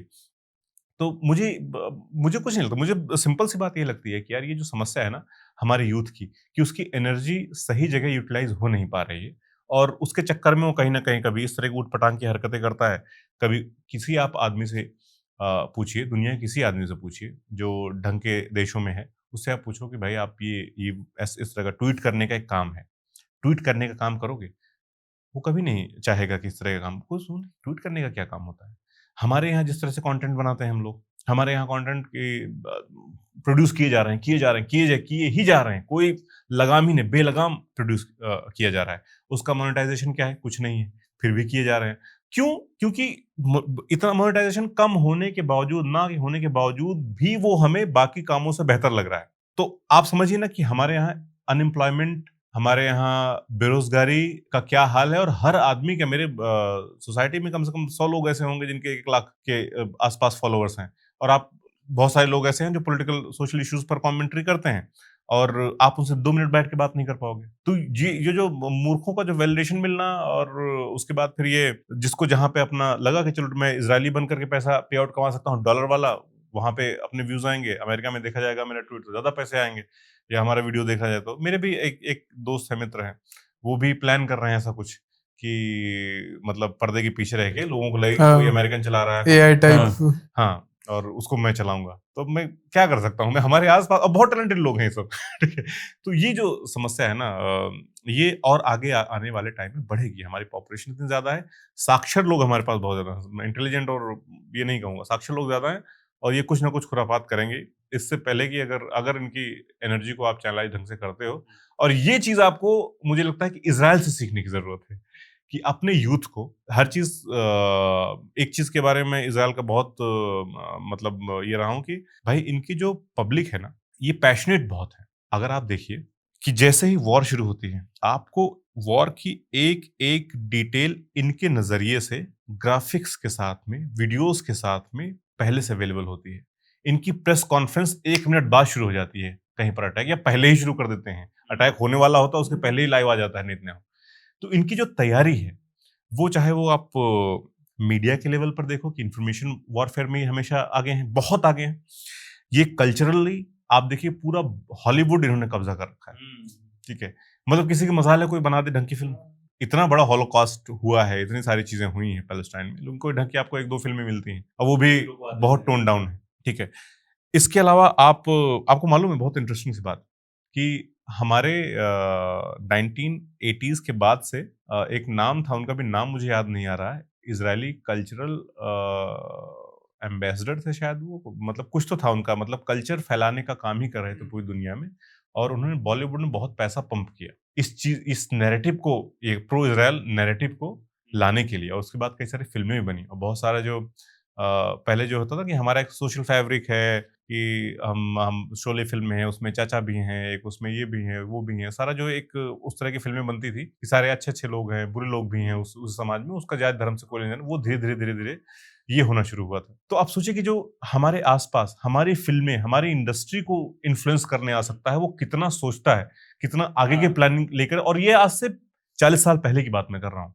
उसके बाद से आप देखिए कि चीज़ें धीरे-धीरे आपको टपोरी फ़िल्में आने लग गई थी, उसमें जो गुंडे हो गए थे वो वहाँ की कहानी आने लग गई थी, है ना? जो हर गली-मोहल्ले की कहानी तो तो वो एकदम प्रोमिनेंट तरीके से आने, तो मुझे लगता है कि इस पर एक बहुत अच्छी रिसर्च हो सकती है, अगर कोई करना चाहे तो, कि कैसे बॉलीवुड को भी इन्फ्लुएंस किया इज़राइल ने अपनी पॉलिसीज़ को ये करने के लिए। तो मुझे ऐसा लगता है कि हमारे जो देश की जनता है, जो नया यूथ है ना, उसका जो पूरा फ़ोकस है, उसको लग रहा है कि वो एक वॉर लड़ रहा है, समझ रहे हो आप? उसको लग रहा है कि वो कोई सोशल गुड का काम कर रहा है, कि वो है ना कि अपनी सोसाइटी के लिए, अपने धर्म के लिए, अपने देश के लिए लड़ रहा है, लेकिन वो सिर्फ़ और सिर्फ़ एक ट्रोल है। एक बहुत ही जिसकी कोई वैल्यू किसी की नज़र में नहीं है। वो सिर्फ़ और सिर्फ़ ट्रोल बन रहा है, और सैडली हम इसीलिए देखिए आप इनोवेशन में बहुत पीछे जाते चले जा रहे हैं। एक दिन मैंने कमेंट किया किसी पे कि किसी ने ऐसे 4-5 फाउंडर्स का ये रील बनाई थी और उसको बोला कि बहुत मोटिवेट हो गया था वो। तो मैंने उस पे मैंने कहा कि यार देखो ये सारी की सारी चीज़ें यहाँ-यहाँ से कॉपी हैं, और भले ही वो जो कॉपी वर्ज़न था वो नहीं चला, लेकिन वो इनोवेशन जो है ना वो उन्हीं का था, वो आइडिया उनका था। भले ही आपने बाद में फेसबुक बना लिया हो किसी और के आइडिया से। तो ये मुझे कोई इनोवेशन ढंग का लगता नहीं है। लोग मुझे एकदम टूट पड़े वहाँ पे कि तू तू जल रहा है इनसे, तू ये कर रहा है। तो वो जो ये जो माइंडसेट है ना कि अमीरों की पूजा करनी है हमें, ठीक है? कि जो अमीर हो गया वो तो अच्छा ही होगा भाई साहब, ठीक है? जो जिसके पास नहीं है, तो ये माइंडसेट जो है हमें हमारे देश को ही पीछे ले जाएगा। और ये बहुत वही मैंने अगेन कि जो बहुत महान लोग काम समझ रहे हैं कि हम देश के लिए, धर्म के लिए एकदम ट्विटर वॉरियर बनने पड़े हैं, उसका कुछ खास होने वाला है। आप सिर्फ एक ट्रोल हैं और कुछ टाइम बाद इस्तेमाल होकर के आपको साइड कर दिया जाएगा, और आपको बाद में रियलाइज़ होगा कि आप तो कुछ कर ही नहीं रहे। किसको दिखाओगे? मैंने ये फलाना ट्वीट किया था 10 साल पहले। क्या दिखाओगे आप? एक इसी से मेरे को एक एग्जांपल याद आता है, नाम नहीं लूंगा यहाँ, बट एक यूट्यूबर ही है, जी। तो वो उनको सिमिलरली ऐसे ट्रोल की तरह इस्तेमाल किया जा रहा था, बट जो अदर कम्युनिटी से है, जब वहां पे कोई पावरफुल लोग उसके पीछे पड़ गए, no one was coming to help. ये समझने की बात है ये कि आप कब इस्तेमाल हो रहे हैं। अब जैसे आपने रिसेंटली आपने देखा होगा कि एक तस्वीर कुछ बड़े मीडिया वालों की वायरल हुई थी, जो अमित शाह जी से मिलने गए थे और बहुत सारी चीज़ें। अब वहाँ पर क्या हो रहा था? वहाँ पर यही हो रहा था कि जो बिहार इलेक्शंस हैं, उसके पहले-पहले, बिहार इलेक्शन के पहले-पहले पूरा एजेंडा सेट किया गया। पूरे जो भी प्रो बीजेपी ये इन्फ्लुएंसर्स हैं या जर्नलिस्ट्स हैं, उनको सबको बुलाया गया। उनका सबका रेट तय किया गया कि भाई इतने कंटेंट आप डिलीवर करोगे, इतना कंटेंट आप डिलीवर करोगे, इतना कंटेंट आप डिलीवर, ये है एजेंडा, ये सारी चीज़ें। तो ये हमारे देश में हो रहा है। अब ऐसे में अगर आपको ये लगता है कि इसी जमात में जाकर के शामिल होके इसी में ये करना है, तो आप ठीक है, कोई दिक्कत नहीं है। लेकिन जैसे ही आपको ये लगता है कि यार, जैसे ही सत्ता वालों को ये लगता है कि यार ये आदमी ना है नहीं अपने काम का, ये हो चुका है, ठीक है? इसने अपना काम कर दिया, हमने इससे जो लेना था ले लिया है, ठीक है? फिर कोई नहीं आ रहा आपके लिए। कोई नहीं, किसी को मतलब नहीं है कि आपका करियर खराब हो जाए। वो करियर खराब करना ही चाहते हैं। आपको रैली में, भीड़ में जो पत्थर और ये सब तलवारें आप लेकर के जाते हो, वो सिर्फ़ और सिर्फ़ मकसद उनका यही होता है, उनको कोई मतलब नहीं, आप सिर्फ़ और सिर्फ़ एक पॉलिटिकल टूल के अलावा और कुछ नहीं है। छुट भैया नेताओं के साथ आप घूमते हो ना कि भैया उनको भला हो जाएगा। वो जो हमारे नेता हैं हमारे देश के, हम सबका हज़ार बार देख चुके हैं कि सबके बच्चे विदेशों में सेटल हैं, सबके बच्चे विदेशों में पढ़ाई कर रहे हैं, वहाँ पर जाके आराम से सुकून की ज़िंदगी गुज़ार रहे हैं, अपने स्टार्टअप चालू कर रहे हैं, अपने ज़िंदगी में आगे बढ़ रहे हैं। आप ही हो जिसने धर्म का झंडा उठा करके और उन गरीब लोगों को पीट रहे हो जिनका आपसे कोई लेना-देना नहीं है। वो जो आदमी कब मुगल काल में पंक्चर बनाता था, आज भी वो ना उनके रिश्तेदार थोड़े थे यार, ठीक है? वो तो उनके कल भी हाल वैसे ही थे, आज भी वैसे हाल है। आप उनके साथ में जाकर के लड़ाई करके आपको लग रहा है कि आप मुगलों को पीट रहे हो। इससे बड़ी मूर्खता की बात क्या हो सकती है? तो यही है, मुझे ऐसा लगता है कि ये एक बहुत बड़े क्राइसिस के दौर से हम लोग इस समय गुज़र रहे हैं और मेरे तो सबसे ज़्यादा जो मुझे गुस्सा आता है, वो यही आता है कि जो हमारा यूथ है, उसको ये समझ में नहीं आ रहा है कि वो पॉलिटिकली इस्तेमाल होता चला जा रहा है पार्टियों के लिए। वो चाहे इज़राइल के लिए फालतू में लिए झंडा घूम रहा है, चाहे वो किसी एक पार्टी के लिए किसी भी पार्टी की मैं बात कर रहा हूँ। मैं ये किसी एक पर्टिकुलर पार्टी की बात नहीं कर रहा हूँ। तो इसमें बहुत सिंपल सी बात है कि यार छोटे-मोटे नेताओं के साथ में उनके पीछे घूमने से बढ़िया है कि आप 1 किताब पढ़ लो यार अपनी ज़िंदगी में। ढंग की किताब, वो ज़िंदगी आपकी बदल देगी। कोई भी किताब उठा लो आप। तो ये है क्राइसिस हमारे सामने जो मतलब मुझे ऐसा लगता है कि इससे डील करने की बहुत ज़रूरत तो है। बहुत सारे जो कमेंट आते होंगे, कुछ तो बॉट अकाउंट्स भी होते होंगे, पर असली वाले भी तो है ही है ना। हाँ। और ट्रोलर्स भी हर साइज के हैं, छोटे भी हैं, बड़े भी हैं। एक मतलब आपका कभी पर्सनल ऐसे इनकाउंटर हुआ विद वन ऑफ दीज, आपने जिसको कभी कन्फ्रंट करने की कोशिश की, या may be in personal life आप नहीं करते हो कन्फ्रंट, आप कहते हो मेरे को जो कहना है मैं तो अपने वीडियो में बोल रहा हूँ? नहीं, नहीं, नहीं, ऐसा नहीं है। मैं कभी ये इससे भागता नहीं हूँ कि अगर कोई आ रहा है तो मैं उससे बात ना करूँ और बाहर का आदमी अगर कोई कहता है, जैसे एक बार एक सज्जन मेट्रो में मिले थे, तो वो कहना चाहे उनकी शिकायतें बहुत सी थीं, लेकिन फिर जब उन्होंने मुझसे मुलाकात की बात की तो उनके सवाल बदल गए। वो कहना कुछ और चाह रहे थे। सबसे बड़ी समस्या क्या होती है, आपने भी हो सकता है महसूस किया हो इस चीज़ को कि सबसे बड़ा दुःख जो होता है, आहत इंसान तब होता है जब आपके अपने लोग, आपके अपने दोस्त, ठीक है, आपके रिश्तेदार इस तरह के सवाल करना शुरू कर देते हैं कि यार तुम ऐसे कैसे बात कर सकते हो? आपको ये मालूम है कि इस बंदे को बिल्कुल अकल नहीं है, इसने कोई किताब नहीं पढ़ी है, इसको कोई लेकिन वो आपको जज करने चले आते हैं कि यार आपने ऐसा क्यों बोल दिया उसमें? ऐसा कैसे हो सकता है? मैं तो ये जानता हूँ। तो मेरी तब से थोड़ा-सा आदमी को थोड़ा बुरा लगता है, मुझे बुरा लगता है और उनसे डील करना थोड़ा-सा दुःख भरा होता है कि यार थोड़ा-सा यकीन रखिए आप मुझ में कि मैं जो बातें कह रहा हूँ, ये आपको सपोर्ट किसी का लग सकती हैं, किसी के समर्थन में जा सकती हैं, लेकिन ये मेरा खोजा हुआ और मेरे पास अवेलेबल फैक्ट है। अब ये किसी के सपोर्ट में जाए, किसी के अगेंस्ट जाए, मुझे इससे कोई लेना-देना नहीं है। मेरे पास जो डेटा है, मेरे पास जो फैक्ट है, मैं वही कह रहा हूँ और एज़ अ जर्नलिस्ट मुझे लगता है कि यही कंटेंट क्रिएटर या जो भी आप कह लीजिए यूट्यूबर, यही आपका वो होना चाहिए कि आप फैक्ट्स बोलिए, बाकी तो जिसको जो इंटरप्रेट करना है, करते रहेंगे अपना। मेरे साथ तो one of the worst day हुआ है सॉर्ट ऑफ एक्सटेंडेड फैमिली में ही, एंड खास तौर पे जब बड़ों के साथ होती है ना, तो हमारे यहाँ पे ये कल्चर है कि मैं तो बड़ा हूँ, मुझे सब पता है, तुम्हें क्या पता है ना। जबकि वो ब्रेन वॉश्ड चीजें ही बात कर रहे हैं, तो मेरे मुंह से 2-3 चीजें निकल जाती है, मैं तो सबसे मुंह से पहले निकल जाता है कि आप तो ब्रेन वॉश्ड हो, तो वो लोगों को अच्छा नहीं लगता। दूसरा, फिर जब बहुत एस्केलेट होती हैं चीजें, जब वो मानने को ही नहीं तैयार है, आप भी नहीं बैक डाउन कर रहे हो, बिकॉज ये भाई ह्यूमैनिटी का सवाल है, हिंदू मुसलमान का है ही नहीं, तो वो इत्ते पे आ जाते हैं बोलने में। मैंने खुद पर्सनली, मतलब आई वुड कॉल इट के बिलो द बेल्ट टाइप का अटैक है कि क्या मुसलमानों को मार रहे हैं तो तुमको उससे प्रॉब्लम है क्या? फिर उनको बताना पड़ता है वहां मुसलमान भी नहीं है, क्रिश्चियंस भी हैं, अब बताओ। फिर इतने पे ही खत्म हो जाती कि तुम छोटे हो, तुमको कुछ पता नहीं है और जबान लड़ा रहे हो। मतलब मैं ना आपको सही बताऊँ तो ये मैं उनका दोष नहीं मानता हूँ। ये जो लोग हाँ, इस तरह की बात क्योंकि इतने तरह से, इतने अलग-अलग तरीके से, इतने प्लान्ड तरीके से उनको इन्फॉर्मेशन फीड की जा रही है कि उसका हर आदमी काउंटर करने के लिए मतलब मैं कहूँगा कि काउंटर नहीं कर पाता है। आप छोड़ दीजिए, अभी पढ़ना छोड़ दीजिए। आप 10 दिन रुकिए, आपको भी ऐसा लगने लग जाएगा कि यार शायद ये कि सही बात हो सकती है, ये देखना पड़ेगा। कई बार हमें कोई चीज़ ऐसी दिखती है कि हमें मालूम है कि फेक न्यूज़ है, लेकिन हम उसको क्रॉस चेक करना शुरू कर देते हैं कि यार क्या सही हो सकता है? क्या है बात? तो ये जो है ना आधी-अधूरी इन्फॉर्मेशन जो मिसइन्फॉर्मेशन भी है, डिसइन्फॉर्मेशन भी है इसमें, कि जानबूझ के भी फैलाई जा रही है और कुछ गलत जानकारियाँ भी आ रही हैं और कुछ-कुछ उठा-उठा के चीज़ें।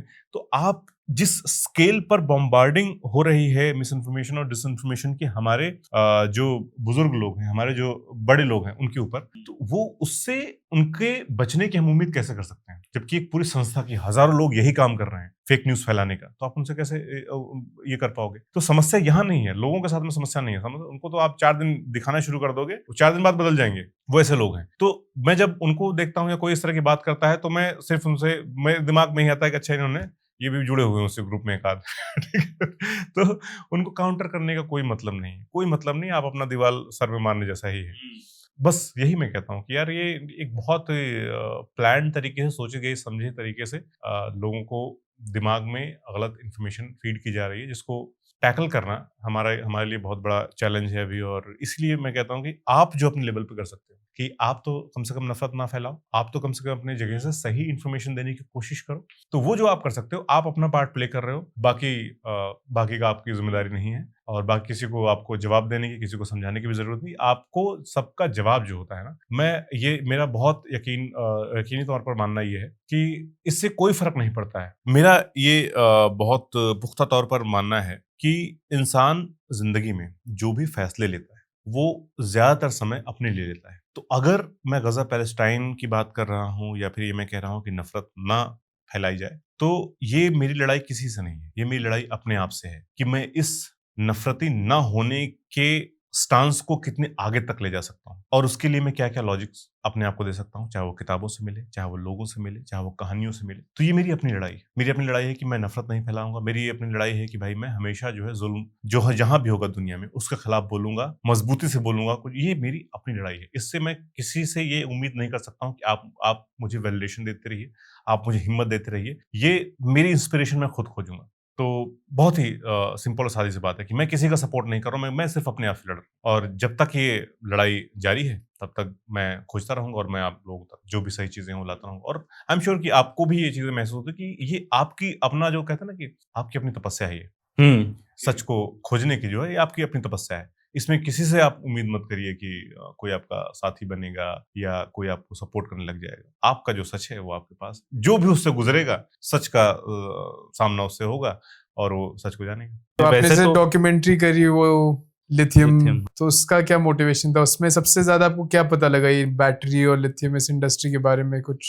देखिए, हमारे देश में जहाँ पर भी विकास होता है, जहाँ पर भी एक फैक्ट्री लगती है या फिर इस तरह की चीजें होती हैं, तो होना क्या चाहिए कि जो वहाँ पे लोग पहले से रह रहे हैं उनको कहीं और जाकर के आप बसा दीजिए, वहां पर फैक्ट्री लगा दीजिए, जो उनका वाजिब रेम्युनरेशन मिलता है, सॉरी कॉम्पनसेशन होता है। लोगों को ढंग से कॉम्पनसेट करिए। अगर आप वहाँ फैक्ट्री लगा रहे हैं तो उनको हटा करके दूसरी जगह बसाइए, अच्छी जगह पर बसाइए, उसी जगह के तरीके पर बसाइए जहाँ पर उनके ऐसा ना हो कि कल्चर ही पूरा बदल गया। जैसे हमने देखा है कि जम्मू कश्मीर के आदमी को उठा करके राजस्थान में डाल दिया। तो ये नहीं होना चाहिए। यही हो रहा है कि ना तो लोगों को कॉम्पनसेशन मिल रहा है ढंग का, जो कि कानून में है। कानून जो कॉम्पनसेशन देने की बात करता है वो भी नहीं मिल रहा है लोगों को, तो फिर लोग इसका विरोध करते हैं। हम जब खबर करते हैं तो लोग इसको कहते हैं कि आप तो विकास का विरोध कर रहे हो। विकास का विरोध नहीं कर रहे हैं, हम अपनी जनता का साथ दे रहे हैं। तो लिथियम हमने देखा था कि हमारा भंडार मिल गया। आप लोगों ने न्यूज देखी होगी, दुनिया भर के इन्फ्लुएंसर्स आए और सबने खूब वीडियोस बनाए कि यहाँ पर अब ऐसा हो जाएगा, देश बदल जाएगा, ये है वो है। और उसके बाद 2 साल बाद जब मैं वहां जाके देखता हूँ कि कितना देश बदला है, हम भी जाके देखें, तो पता चलता है कि सिर्फ वही लोग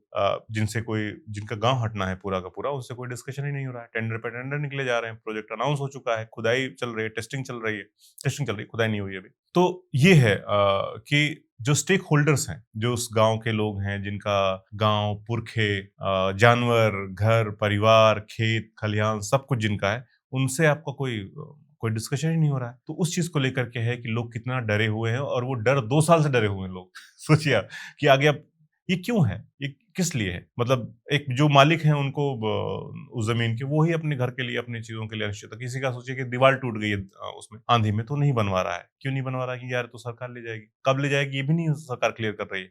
कितने दिन में आपको हटा करके यहाँ से ये कर दिया जाएगा, कुछ क्लियर नहीं। कोई तो ये जो है ना, जो कम्युनिकेशन गैप है, और जो एक तरह से क्या बोलते हैं उसको, कि जो ट्रांसपेरेंसी की कमी है, वो थोड़ा सा बहुत रही है। तो वो पूरा चीज मुझे देखना पड़ा कि जो लार एक्ट है हमारा, उस एक्ट की किसी भी प्रोविजंस हैं कि पहले आपको सोशल इम्पैक्ट असेसमेंट करना होता है, एनवायरमेंटल इम्पैक्ट असेसमेंट करना होता है, कि क्योंकि वो जो पूरा वो हिमालयन जो जोन है, वहाँ पे भूकंप आने के बहुत ज्यादा सिस्मिक जोन में आता है वो। तो वहाँ पर आप खुदाई करते हो और गड्ढे बनाते हो, तो क्या उससे भूकंप ट्रिगर हो सकता है और वो हो सकता है दिल्ली तक आ जाए।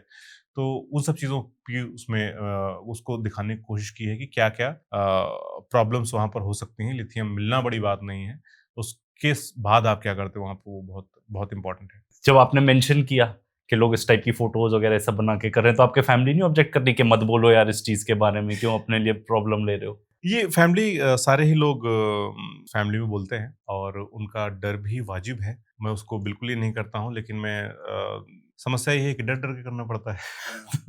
तो ये है कि भाई लोगों को हमारे जो जो मेरी फैमिली है, उनका भी एक्सपोज़र उतना तो है नहीं कि चलो वो लड़ लेंगे या फिर सुप्रीम कोर्ट आ जाएँगे या फिर हाई कोर्ट चले जाएँगे। और सही बताऊँ तो मैं भी तो इन चीज़ों में नहीं उलझना चाहता हूँ। मैं क्यों उलझना चाहूँगा भाई? मेरी मेरी भी कोई पॉलिटिकल बैकिंग नहीं है, फैमिली बैकिंग नहीं है कि जो हमारे लिए इस तरह से जाकर के केस कोर्ट केस हो जाएगा तो लड़ेगा झगड़ेगा। तो डर सबको होता है, सब लोग रोकते भी हैं। लेकिन यही अगेन मैंने आपसे कहा कि जो एक इनर कॉल है आपका कि क्या आप उस तरीके से इन मज़लूमों की बात रख सकते हैं जिस तरह से कोई नहीं रख सकता? क्या आप वो कर सकते हो? तो मुझे ऐसा लगता है कि मैं जिस तरह से रखता हूँ, उस तरह से कोई नहीं रख रहा है या फिर कोई नहीं रखना चाहता है। तो वो मेरी कोशिश है कि जो भी कॉज़ है, उस पर मज़बूती के साथ में जो भी सही है, उसको बाहर ले आना और उसकी चीज़ों के बारे में लोगों को जानकारी देना, ये मेरा कर्तव्य बनता है और ये मैं किसी पे एहसान नहीं कर सकता हूँ। वो चाहे मैं डर के करूँ, चाहे मैं खुशी-खुशी करूँ, वो चाहे जैसे करूँ, लेकिन मेरा कर्तव्य जो है, वो काम है, वो यही है। ये जो अभी बीच में एनआई ने कॉपीराइट स्ट्राइक्स वगैरह दी थी, आपको तो नहीं आई कुछ, या कोई लीगल मसला? देखिए, समस्या ये है कि अब क्योंकि हम सारे ही एक ग्रुप में हैं और सारे ही बहुत ज़्यादा बातचीत होती है इस पर। ये समझिए कि किसी की 10 सेकंड की बाइट, 15 सेकंड की बाइट, हालत बताता हूँ मैं आपको गोदी मीडिया की।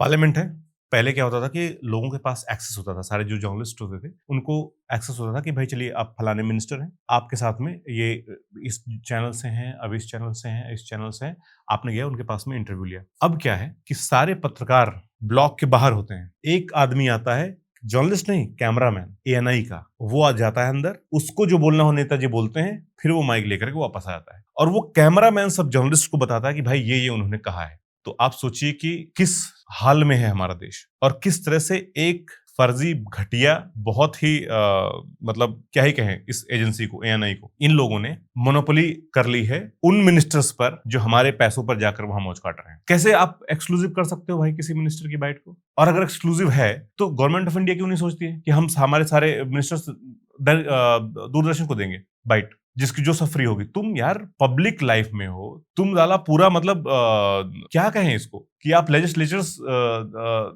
हो इस देश के और आपके ये हाल है कि आप किसी एक प्राइवेट कंपनी को दे रहे हो जो आके आपकी बाइट बेच रही है और कोई अगर आपकी बाइट एक्सेसिबल ही नहीं लोगों तक। ये किस तरह का समाज और किस तरह का देश, किस तरह की डेमोक्रेसी बनाना चाहते हैं आप? अगर आपको शौक है इस तरह का देने का तो आप दूरदर्शन आपके पास में है, उसको दीजिए। किसी एनआई जैसे घटिया एजेंसी को आप क्यों कॉपरेट दे रहे हो भाई? सिंपल सी बात है ना। तो ये जो प्रॉब्लम है ना, ये यही है कि ये कुछ नहीं है, ये सिंपल सी बात ये है, जो मुझे लगता है कि एएनआई के ज़रिए उन लोगों को टारगेट करना जो इंडिपेंडेंट हैं थोड़े से, जो सरकार से क्वेश्चन करने की कोशिश कर रहे हैं, उनको किसी भी तरीके से कहीं से भी स्ट्राइक देने की बात चल रही है और देर सवेर सबका नंबर लगेगा इसमें, ये तय है। तो हो सकता है, अब मुझे नहीं मालूम है कि मैंने इतने सारे वीडियोज़ किए हैं, पता नहीं कहाँ पे कोई 10 सेकंड की बाइट यूज़ की हो। और ये घटियापन ये भी तो करते हैं कि आपने बाइट दी, आपने रिकॉर्ड कर ली, मेरी बाइट मान लीजिए, और आपने सोशल मीडिया पर ये वहां से उठाएंगे, अपना एएनआई का लोगो लगा के उसको डाल देंगे। तो ये सबसे बड़ा चैलेंज है। हाँ, बिल्कुल अभी हुआ है। अभी तो शायद ममता बनर्जी कोई बाइट थी, उसमें इन्होंने कर दिया था। टीएमसी का कुछ कोई प्रोग्राम था, उसको अपनी बाइट लगा के चला दी, तो टीएमसी के कुछ लोगों ने इस पे आपत्ति भी जताई कि आप ऐसे कैसे कर सकते हो?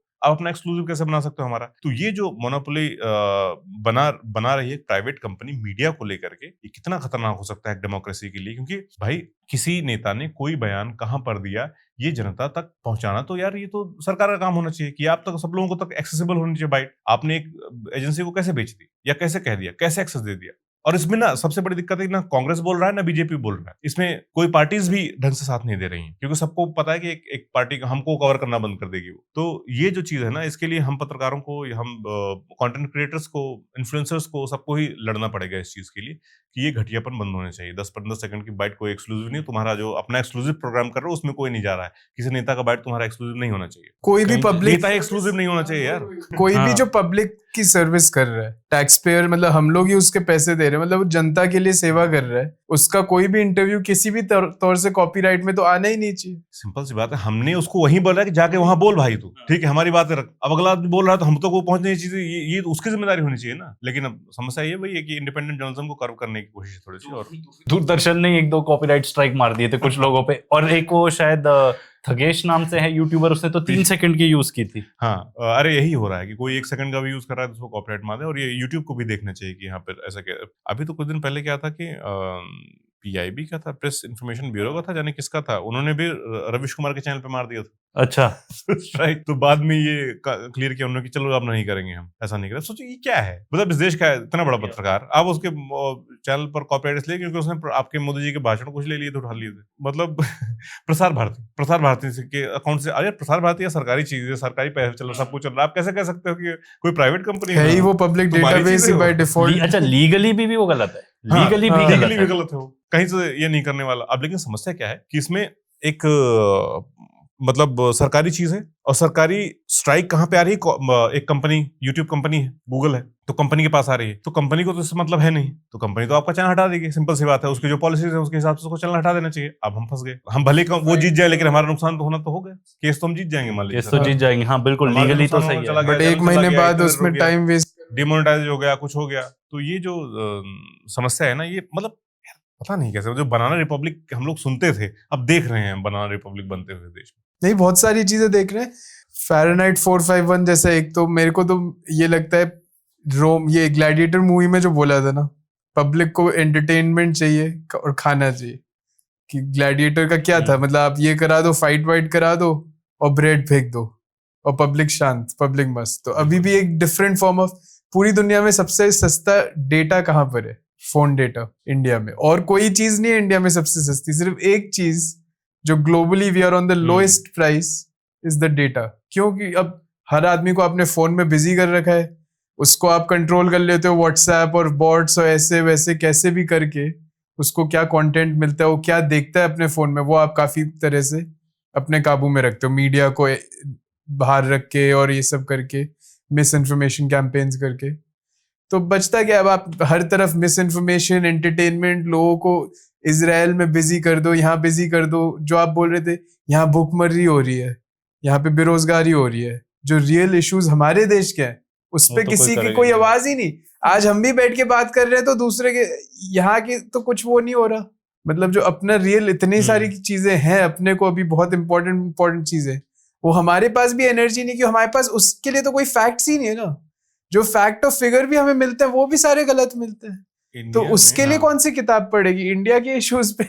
मोसाद पे आपने काफी वीडियोस बनाए हैं जी, एंड अभी जो हो रहा है, ईरान की मिसाइल्स पेनिट्रेट करे जा रही हैं ऐसे आयरन डोम, तो क्या ये सब जुमला ही है क्या इजराइल का कि मोसाद भी इतनी अच्छी और आयरन डोम भी इतना अच्छा? क्योंकि ये सब नहीं क्रिएट करेंगे तो लोग सेफ ही नहीं फील करेंगे वहां रहने में, उस देश में। दुनिया में मतलब जो हवा इजराइल ने अपना बनाया है वो सीखने वाली चीज है, मतलब हम लोगों के लिए भी पर्सनली, कि अरे दुनिया में कोई भी, हालांकि ऐसा नहीं है कि मोसाद ने बहुत अच्छे अच्छे ऑपरेशंस किए हैं, इसमें कोई दो राय नहीं है। हमारे यहाँ पे भी जो हमारे रॉ रही है उसने भी बहुत अच्छे अच्छे ऑपरेशंस किए। दुनिया के हर एजेंसी, इवन आईएसआई ने बहुत अच्छे अच्छे ऑपरेशंस किए हैं। तो दुनिया के जितनी भी खुफिया एजेंसीज हैं वो अपने अपने तरीके से उन्होंने अच्छे अच्छे काम किए हैं, लेकिन उसका मतलब जो प्रोपगेशन है कि जो जिस तरह आप उस चीज को प्रोपेगेंडा के जरिए एकदम एम्पलीफाई करके दिखाते हो दुनिया के सामने, उसमें मोसाद ज्यादा तेज है। तो इसमें कोई डाउट नहीं है कि उनके पास दुनिया के सबसे बढ़िया इक्विपमेंट्स हैं, सबसे ज्यादा एक्सेस उनके पास, उनके एजेंट्स के पास में है, सबसे ज्यादा पैसा उनके एजेंट्स के पास में है। तो जाहिर सी बात है कि वो टेक्नोलॉजी वाला और इकोनॉमी वाला एज उनके पास में है और उसका पूरा फायदा उठाते हैं और उसका उनको फायदा भी मिलता है, ठीक है। लेकिन ये कहना है कि मोसाद अजेय है, मोसाद ऐसे तो बहुत बार ये पकड़े गए हैं और बहुत सारे मैंने तो एक वीडियो बनाया था कि कैसे इनके वेस्टर्न मुल्कों के साथ में जो रिलेशन खराब हो गए थे, क्योंकि जाकर के कहीं नॉर्वे में किसी को पकड़ रहे हैं, कहीं तो वहां पकड़े गए थे ये।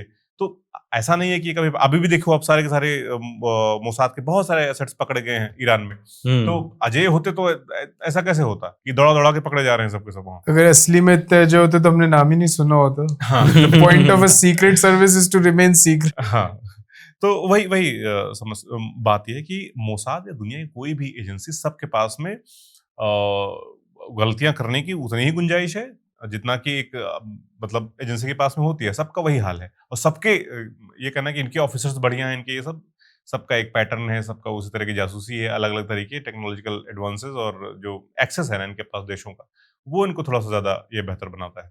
अमेरिका का बेसिकली जो CIA का साथ मिलने के बाद ये फिर और विकराल रूप धारण कर लेते हैं। तो यही सब है। बाकी तो ये कहना कि अजेय है या फिर कोई ऐसी फोर्स ही नहीं हुई है अभी तक पूरी दुनिया में पैदा, वो सब फालतू की बातें हैं।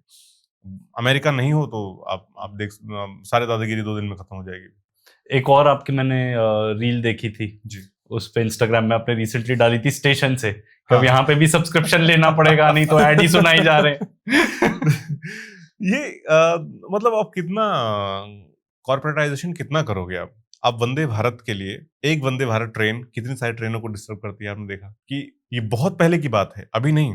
मैं किसी का 3-4 साल पहले, 20 साल पहले पुराना आर्टिकल किसी का ऐसा हाथ लगा था, वो मैं पढ़ रहा था। उसमें क्या था कि अगर ट्रेनों का यही हाल रहा तो आने वाले टाइम में इनका जब प्राइवेटाइजेशन होगा ट्रेनों का, तो जो ट्रेनें प्राइवेट ट्रेनें होंगी उनको रास्ता देंगी हमारी सरकारी ट्रेनें, वो उनके दाम महंगे होंगे। ये एक आशंका व्यक्त की गई थी बहुत पहले कि प्राइवेट ट्रेनों के दाम महंगे होंगे, सरकारी ट्रेनें और लेट होंगी उनकी वजह से, और धीरे-धीरे क्योंकि वो और लेट होंगी तो फिर ये कहा जाएगा कि ये तो नॉन परफॉर्मिंग हो गई हैं बिल्कुल, ये तो हाँ, ये तो बकवास हो गई हैं, इनको बंद ही कर दो। फिर धीरे-धीरे वो प्राइवेटाइजेशन का जो सर्कल है ना, वो यही है कि पहले जो सिस्टम आपका सरकारी है उसको खराब करो, उसको सुधारो मत, उसको सही मत करो, उसको बर्बाद होने दो, लोगों को परेशान होने दो, ताकि फिर जैसे आप बढ़ी हुई कीमतों के साथ में उसी पटरी, उसी स्ट्रक्चर, उसी प्लेटफॉर्म, उन्हीं ट्रेन के डब्बों के साथ में बढ़ी हुई कीमतों के साथ में जब थोड़ा-सा ये मार्जिनल इम्प्रूवमेंट दोगे, डेंट पेंट करके आप जो वही ट्रेन चला दोगे तो लोग हाँ यार ये बढ़िया ट्रेन है। तो ये हमारे देश की समस्या है। आप सोचिए कि हमारे लखनऊ से यहाँ तक की ट्रेन की टिकट कभी 100 रुपए हुआ करती थी, आज आप देख लीजिए।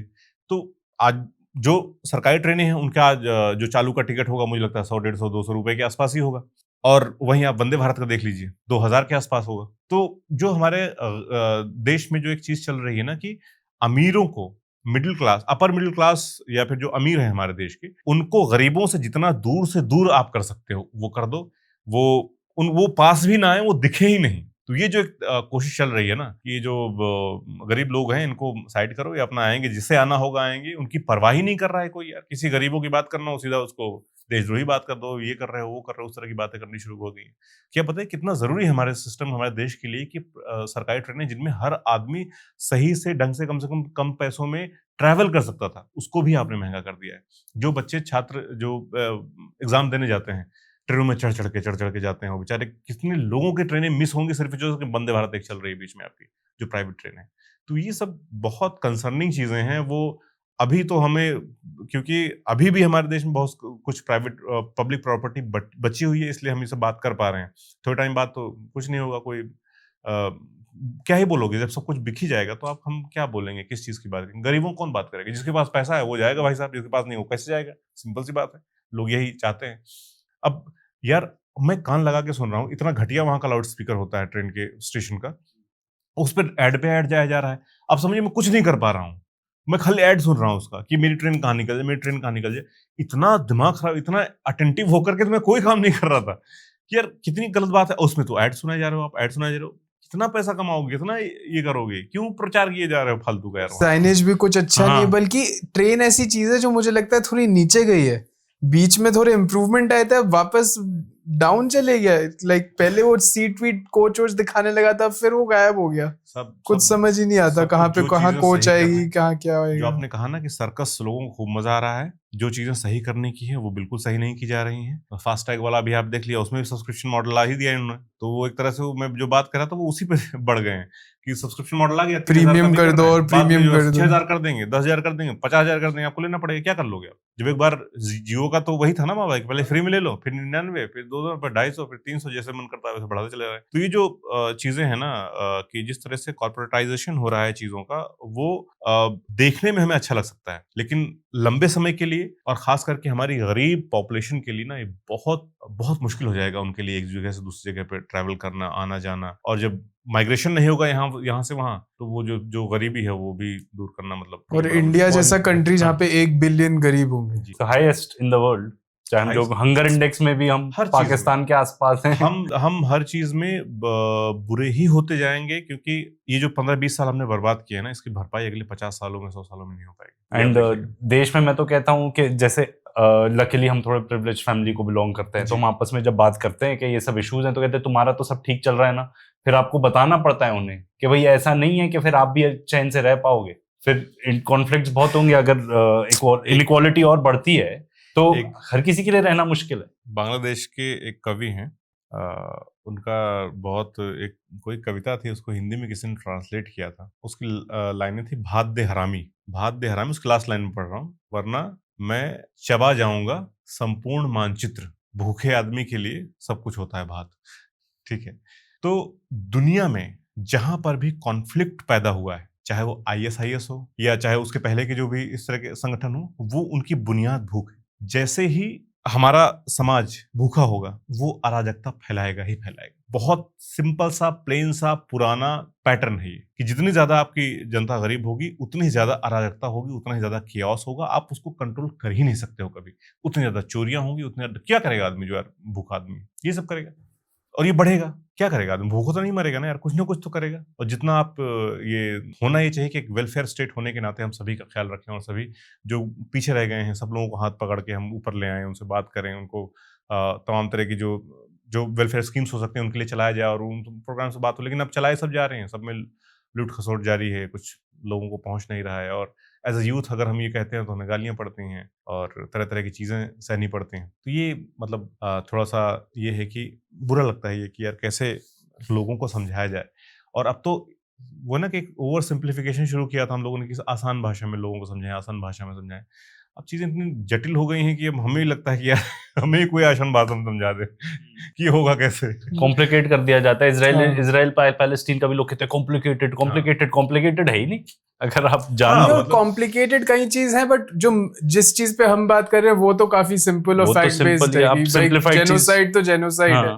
अब आप उसको दो देश का इक्वल वॉर बना दो और इंडिया पाकिस्तान से कंपेयर कर दो, यार यहाँ दो फुल प्रॉपर कंट्रीज है जी। वहां पे एक रीजन है जिसको UN ने भी आज तक रिकॉग्नाइज नहीं करा, और एक US बैक्ड कंट्री है। तो लाइक कोई कंपैरिजन, कोई कंट्री है ही नहीं वो।